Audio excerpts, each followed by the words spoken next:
علیکم ورحمۃ اللہ وبرکاتہ۔ جوڑوں کے درد سے نجات حاصل کرنے کا عمل کا وظیفہ ہے۔ اگر کوئی شخص جوڑوں کے درد میں مبتلا ہو اور کسی بھی طرح سے افاقہ یعنی فائدہ نہ ہو رہا ہو تو ایسے میں ذیل کا عمل کیا جائے، انشاءاللہ تعالی یہ عمل بے حد مفید اور نافع ہوگا۔ طریقہ عمل یہ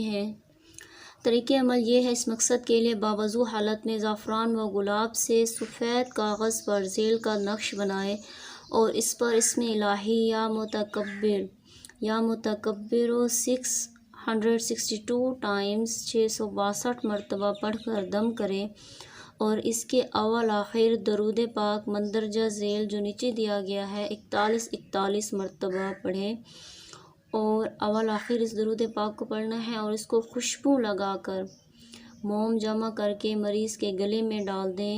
اس کے علاوہ مریض روزانہ یا متکبر کا 21 مرتبہ ورد کر کے جوڑوں پر پھونک لگا لیا کرے۔ انشاءاللہ اس عمل کی برکت سے بہت جلد جوڑوں کے درد سے نجات حاصل ہو جائے گی۔ درود پاک یہ ہے: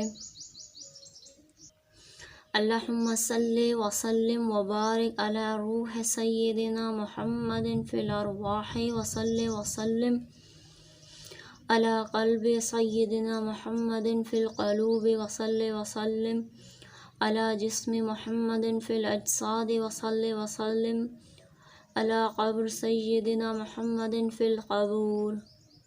اس درود پاک کو اول آخر 41 مرتبہ پڑھنا ہے اور اسم الہی یا متکبر درمیان میں 662 ٹائمز پڑھ کر دم کرنا ہے اس نقش کے اوپر۔ نقش یہ ہے، اس نقش کو زعفران و گلاب سے سفید کاغذ پر اس نقش بنانا ہے اور اسم الہی یا متکبر 662 ٹائمز پڑھنا ہے، اول آخر 41 مرتبہ مندرجہ ذیل درود پاک پڑھنا ہے۔ انشاءاللہ اس عمل کی برکت سے جوڑوں کے درد سے نجات حاصل ہو جائے گی۔ آپ نے چینل کو لائک اور سبسکرائب ضرور کرنا ہے تاکہ اس طرح کی ویڈیو آپ تک پہنچتی رہیں۔ شکریہ۔